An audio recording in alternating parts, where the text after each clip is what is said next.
Hey there, welcome to the Momwire series. Question of the day for you. How do we deal with challenges? We all have them. We have them. We have big ones. We have little ones. We have them all the time. And how we deal with them and our attitudes and some of our emotions that come up around it is really the key to how we walk through this life. And I am so excited to welcome today Wendy Peterson. Thank you for joining me, Wendy. Hi, thank you for having me. Wendy's a beautiful mother of one gorgeous daughter. She has a wonderful company called Style by Wendy. And yeah, I plan on getting in there, Wendy, work your magic on me. Need ya. I love your blouse. I love it. Thank you. See, that's a high compliment coming from you. Mm-hmm. But yeah, as far as challenges, thank you. I know you're willing to share a little bit of your story. And some of us, now, real quickly, those who know my story is I had 3 children and I got surprised with a bonus pregnancy, a bonus baby later in life when it wasn't supposed to happen after a vasectomy. And your situation was reversed as that goes. So tell us about that challenge. Yeah, it was exactly the opposite. We couldn't get pregnant and have a family. I couldn't. And it's so funny because you grow up thinking, well, I grew up in a really religious family, really Catholic. And, you grow up thinking if you're going to have sex, you're going to get pregnant. And that's like, right? The fears beat into you. And then when it happened, it's like, what's wrong with me? It was just quite a struggle. It was really, really difficult to not be able to start a family and to have. Did you put that on yourself right away? Like, what's wrong with me? Mm-hmm. Yeah. Why isn't this happening? Yeah, it had to have been me, right? Yeah. So, no. I know.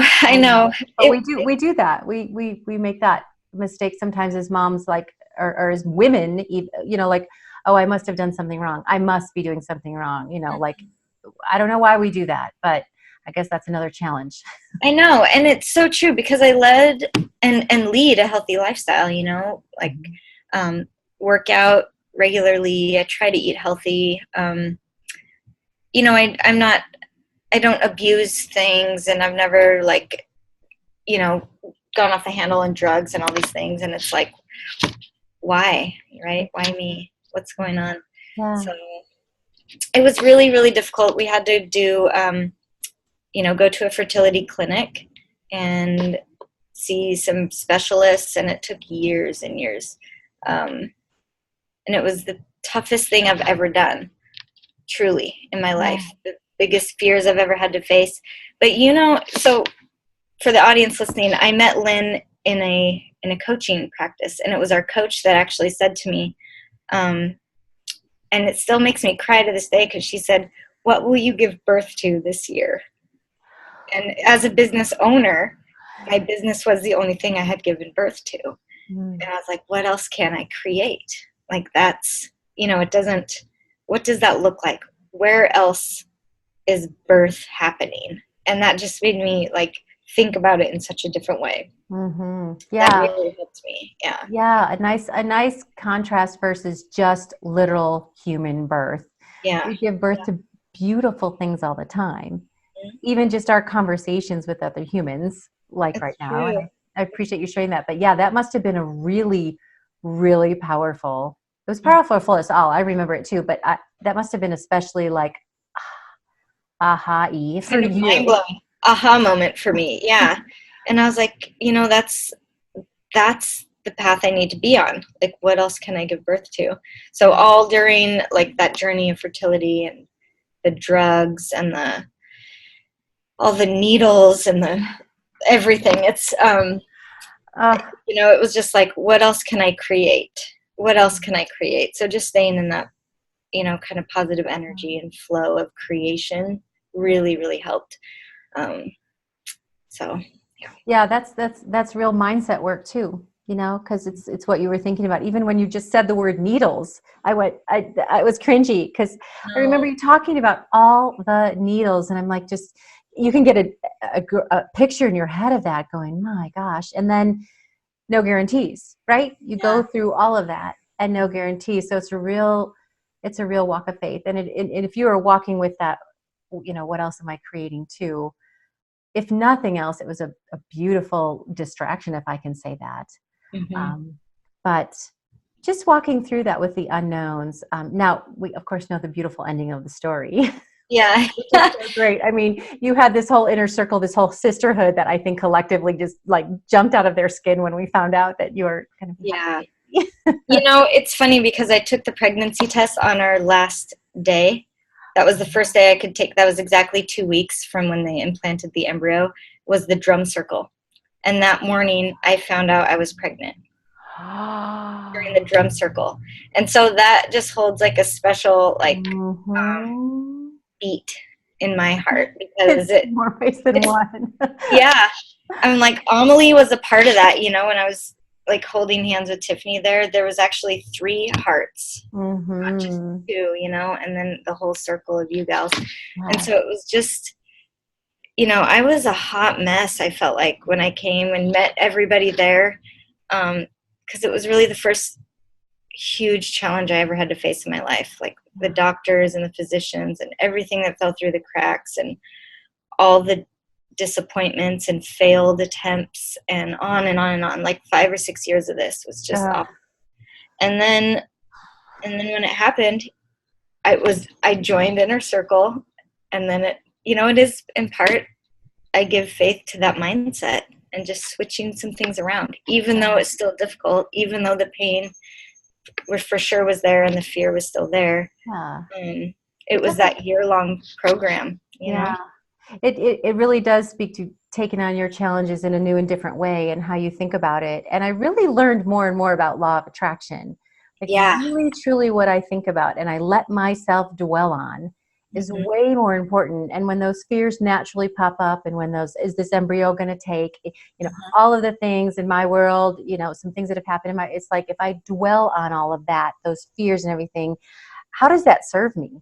And dwelling on what else is possible, right? Dwelling on if the worst possible thing can happen, can't the best possible thing also?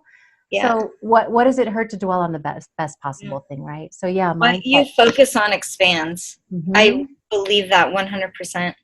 And then that book we read at the beginning, The Big Leap, my upper limit problem, I was hitting that over and over, over and over. And it was not until I realized, oh man, look at me bringing myself down again, look at me. But you learned how to, where I was. Yeah, but you learned how to stop and notice yourself and notice those thoughts, and which shift. Is really, that's the most important thing, is the shift you can create. When you find yourself spiraling down and the negative thoughts and the fear, the shift is super important. And if we think about how many times we've just gone through, and if our thoughts are cycling, they're cycling and cycling, and all it takes is just almost a step back and go, oh, I see you. You're actually not invited anymore. I don't, you're not doing anything good for me. And that's what you did. That's what I did. That's what a lot of people in our Inner Circle group, which really what we're poking at is, I used to think, oh, self-care is selfish, and, personal development, I'm a stay-at-home mom. What do I need to develop? Other persons, But I did come to the conclusion that personal development is just not for executives and college students. Oh, no. It is for us all. And I think especially us who are bringing other humans into society, training them up in the way to go. Yeah, crossing our fingers, things turn out well. It's like we need, as moms, no matter where we're working or working at home or what we're doing. Yeah, we need that. I was listening to a podcast the other day. So now I constantly do that, right? I keep it front of mind. I fill my head and my spirit with all positive things, as much as possible. And I listened to a podcast the other day, and it said, if your fear is like, the question was, who do you love? Who do you love the most? Who warms your heart? And for me, it's Amelie, my daughter. I love her. I love her so much. I never knew I could love this much, right? I love my business. I love my wardrobe styling business, but I love Amelie too. More than, right? Nothing compares to your children. And then the question was, I want Amelie to love herself as much as I love her. How will she learn to do that? she'll learn to do that by me showing my self-love. Love it. And that's not selfish. It is self-care. It's me taking time for myself when I need it. But that is how she will learn to love herself. Yeah. And I was like, oh, that's profound to me. I want Amelie to love herself as much as I love her, if that's possible, right?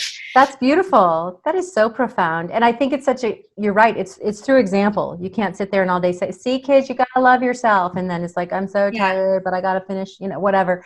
Yeah. And even if it disappoints them, is what I've noticed in my journey. It's like, look, mom's just going to go to yin yoga tonight. It's at nighttime. I'll come home. I'll be relaxed. But I wanted you to do this, and I want it, and we need, and that, and it's like, you know what? I know you do, but tonight I need to take care of me first. Those things will be fine. They can either wait or you don't need them. Love you.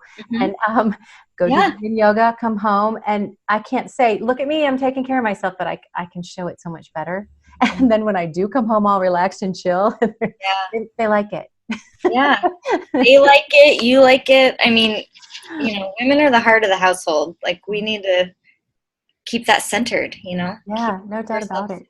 No doubt about it. Well, after that really long journey, I mean, and facing that hope and disappointment and some questions with the medical folks you were dealing with, which, we all have to sort that out too. We have to be our own advocates. I'm just curious to know, did you ever have comments from other people or family members or things that just didn't help the situation very much? Did anybody speak in? Yeah, okay. Yeah, all the time.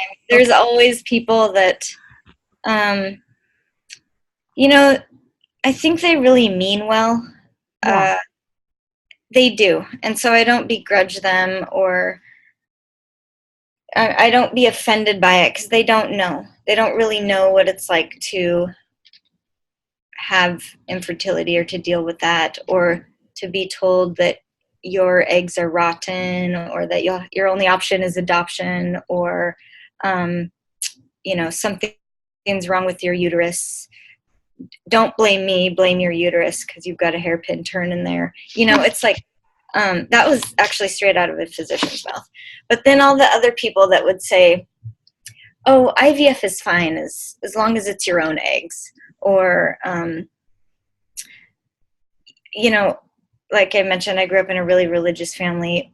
IVF in and of itself in Catholicism isn't, it's like, I'm not super Catholic anymore, but it's not in the doctrine, it's not okay. It's like dabbling with God, right? Okay. That's hard to swallow. So there's all kinds of different kind of negative inputs. People have opinions about everything. Yeah. And they share them whether you want them or not. So it's really just creating safe space and thanking them for their opinion. Yeah. Don't try to argue with them. Don't try to tell them or defend yourself. There's no need for that. Just let their opinion land and then move on, and then let it go. Well, good for you, because here you're going through all these hormone treatments. I'm sure you're physically and emotionally spent. You probably want to sit in a cave and not even talk to anybody. But then when people come along and kind of dump onto that, I have an idea for maybe a second book, and it's like something along the lines of, we all are, we're not. A lot of times where people are trying to come from that caring place and say, oh my gosh, blah, blah, blah. But it could be the most painful, hurtful thing, that the last thing that person wants to hear, even though you were caring. And then some people are just like the people who accuse me of having an affair because of vasectomies don't grow back. Those people are just nasty. Wow. Yeah. Ouch. Yeah, that's real. More than once. And anyway, but so like both of those things, it's like I was thinking about, what if I put together here's what to say to a person who's experiencing this.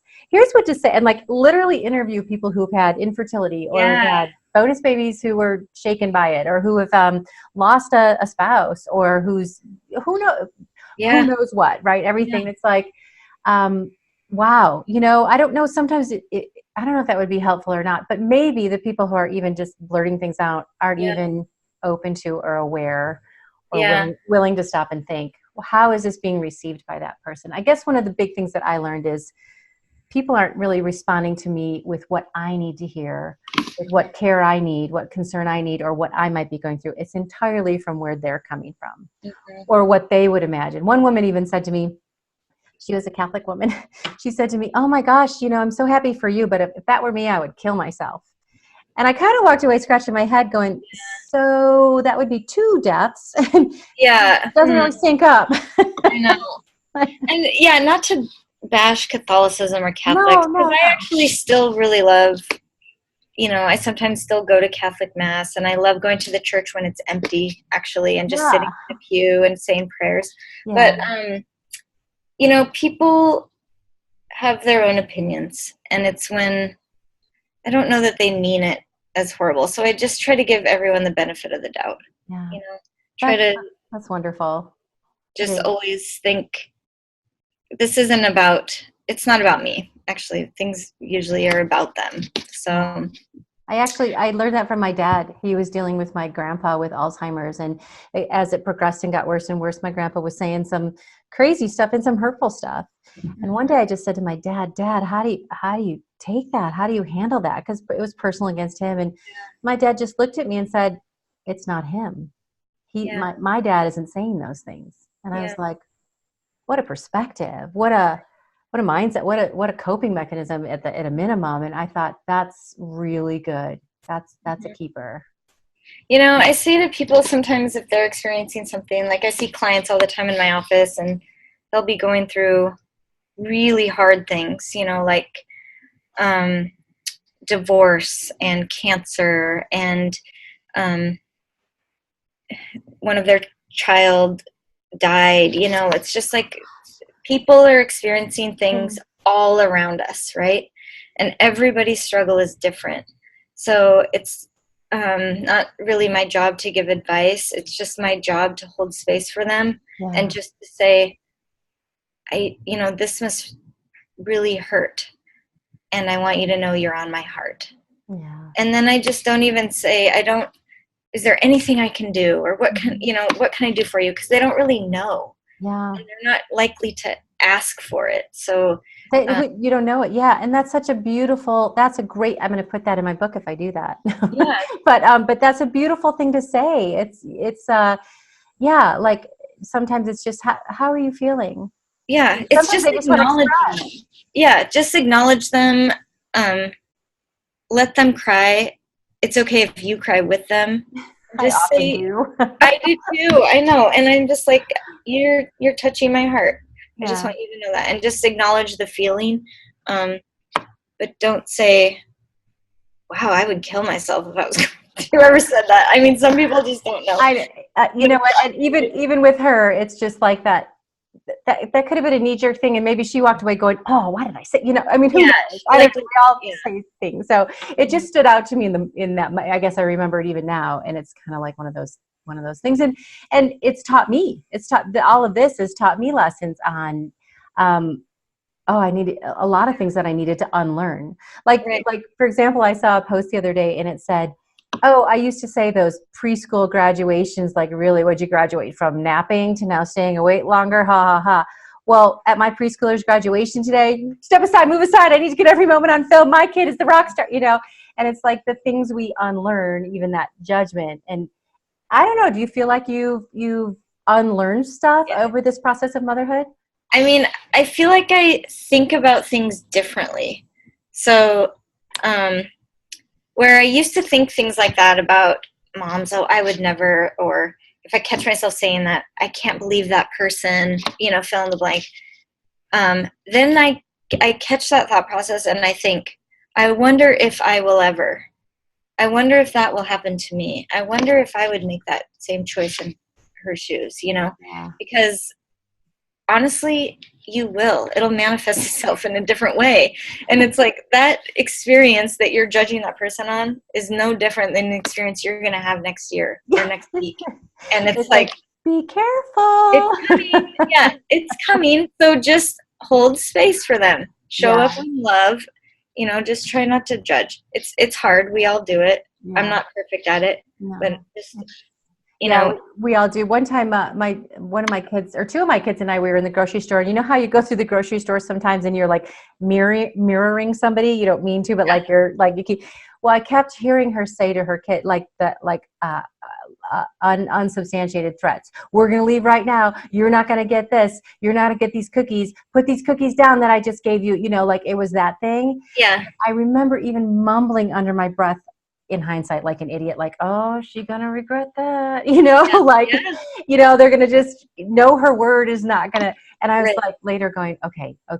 Who knows? Maybe she had just been at her wit's end and she was trying to do the list and going, yeah, no, you know, I mean, just getting home, maybe she had it. I don't know. Maybe her husband's deployed. I don't know. Right. Right. And so I have felt like those are some of the things that I have unlearned. Like, yeah, no, it's never what it appears. Yeah. There's always something more. Yeah, you're right. She may be also caregiving for a sick parent that has Alzheimer's or some other health issue, you know, or we just don't know. We just have no idea her story. But yeah, I find myself like, I wonder if I've ever done that, you know, because we aren't always aware of our own actions. Like we think we're just perfect, aren't we now? Like me? Oh. Yeah, I know. So it's easy to judge. But then when I find myself in judgment, just stepping back like, oh, wow, I might be doing that someday. Yeah. Or I may have already done that in a different form. And So, I might need a little grace when that happens to me. Or like I might later that night go, okay. But here's the thing, as you and I and Inner Circle and other people and people that I work with now, it's like we have access to tools. We have access to so many wonderful processes and things. You know, I actually used to make fun of affirmations. I remember the Saturday Night Live skit with Michael Jordan of the Chicago Bulls and Gary Smalley was at, and they were making him look in the mirror, go, people like me, I'm smart enough, I'm good enough, and he's trying to keep a straight face, and I'm like, he's Michael freaking Jordan, you know, like and I used to make fun of affirmations, but I tell you, be careful. They do. It's like when I first was trying, I'm like, okay, but then I tried them, and I'm like, wow. What a world of difference from my inside to my outside. It was, affirmations and just I'm woo-woo with all that. I mean, I even hesitate to use the word woo-woo because it's not. It's just, it works, you know. But even things like acupuncture or hypnosis, you know, these kind of, I don't even want to say off the wall, but there's studies to show that your mindset and intention and affirmations to do that, or just putting something in writing and sticking it where you can see it every day. Yes. I mean, powerful. Writing your goals down and carrying them in your wallet. I actually found a note card from like 4 years ago or something. And it was like, I want to make $50,000 in my business and this and that. And it's like, oh my gosh, where was I? You know, where was I then? I don't know. It was just so, it seemed so amateur. Yeah. But it was a great reflection on where I had been. I was just going to say, it must have been amazing. Yeah, to find that. It was amazing. So it's fun to look back on those things too, you know? But I believe in that. Do it. If nobody's ever done it, there's no wrong way to do it. There's best practices and just, now that I have a toolkit, it's changed my life. And I love building on it. I just love building on it.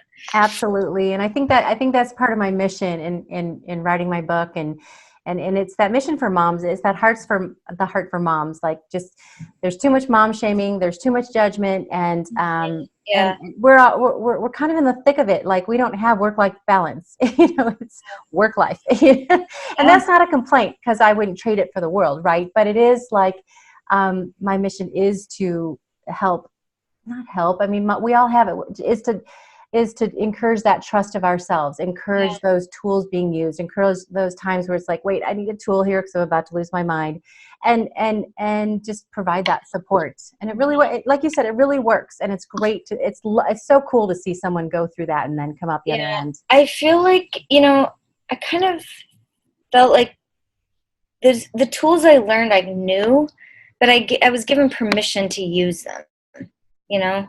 And that's, I mean, if your book even gives one person permission to listen to their own intuition and gut, like follow that. Listen to your first voice always. I You know, hope. in the medical community with your boyfriend or spouse or child. I mean, if there's yellow flags, pay attention to the yellow flags. Yeah. They're telling you something. They You know, are. God whispers. God And whispers. that trust of yourself, like if you just get that feel, don't talk yourself out of it, like, oh no, what do I know, or oh, they know better than me. No, you have that beautiful resource for a reason. You know, you have that beautiful nudge, that beautiful uh, idea that pops in your head of going, wait. Like, for example, right before I found myself that I had conceived, and at 43 years old, I went through some women's surgery, and I went with a couple of doctors first, and all of them wanted to take out my uterus. And I just had this feeling like, why would you just take stuff out? You know, if it's Yeah. not absolutely necessary, or like full of cancer or something, you know, like why Yeah. are we moving parts? I'm pretty sure if you take a wheel off a car, it's going to function differently, right? So I'm like, Yeah. so why? And then I went to another guy who could just do a bladder support, and I'm like, okay.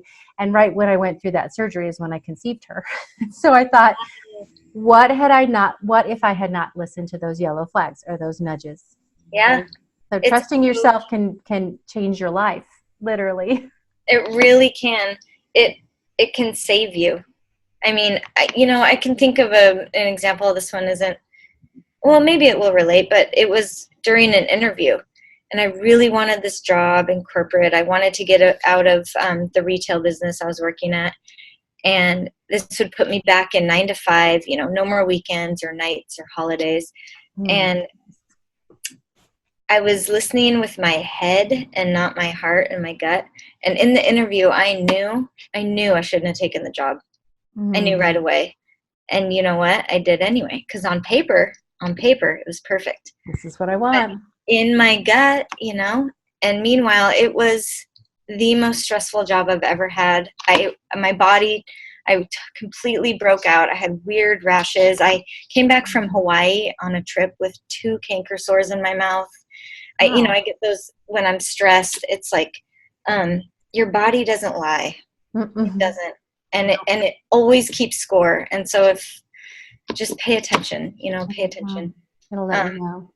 So yeah, it would have, who knows where I would be now if I hadn't taken that, because I had to learn that lesson, right? But hopefully I only learned it once. Yeah, no, and it's interesting. We remember these stories and these feelings, like you could probably feel all that. You remember it to this day, right? Mm-hmm. And so it's just it's that reminder that you can trust yourself. You really do have this. And oh no, but I just screwed up and just made a mistake. Well, Michelle McCullough has a great ebook called Love Yourself Enough to Fail. And isn't that a great title? Because it's like, wow, we get to learn. So you can trust yourself. If it doesn't turn out right, at least you trust yourself, do what you thought was the right thing, and you can pivot and you can find the right way. Yeah. And don't let anybody speak into that but you. And you know what else? That same job, I was hanging on. Mm-hmm. And they actually asked me to leave. And I waited for that. Wow. You know what I mean? I knew I didn't have the courage, or I didn't trust myself enough to leave and to say no. Wow. Right? And it's like, what was I doing? I just didn't have the toolkit. I didn't have confidence. I didn't have what I had was drive. You can do it. You can get through anything. You can go.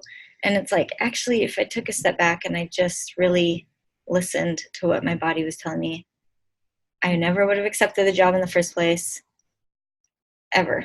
And I would have left after the first month, or something. Yeah. And the beauty is now you have both. You have your drive and your motivation and your passion and your personal power. And you have that trust and intuition and belief in self and care of self. And it's turned into beautiful motherhood, overcoming those challenges. Yes. Yeah. And just, that is great. Oh my gosh. Thank you so much for sharing all these goodies. Yeah. Oh my gosh. Yeah. Listen to your gut. If you're going through infertility and you're not happy with the clinic or the doctor or the nurse, like something, listen to that. Yeah. It's not just a medical, physical thing. Like there's an element of invisible something energy that is really, really important. So I wish I would have left that clinic a long, long time ago. Yeah. It's night and day. Well, good for you, but you did.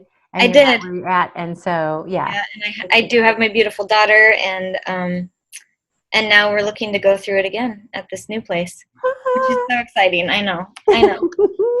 So happy dance. yeah, I know. So I'm turning 40 this year. That's another thing. Some women are like, I'm getting too old. Well, no, you are not. I know. I won't hear that. My grandma she had 7 kids, and her last 2 were in her 40s. I think she was 44 or something. Yeah. I live to tell. Yeah, you sure do. There's little changes, but really mindset, baby. Mindset. Yeah, I love that. And if you're feeling it and trusting yourself and seeing how you have overcome those challenges and what you have moved forward with, then we are all just here cheering you on. Oh, I love that. I know. I feel like I have a tribe behind me. Yeah. Right? Amazing. Which is another great topic. But thank you so much. I appreciate, just as I always love to say, anybody watching just joining us at the kitchen table here, having a chat, having a tea, talking about momming. I love it. Thank you, Lynn. So great to chat with you. Yeah, thank you so much. We'll see you again. We'll keep tabs on you, and you'll have to come back and tell some more stories. I will. Thanks, Wendy. Okay. Remember to subscribe.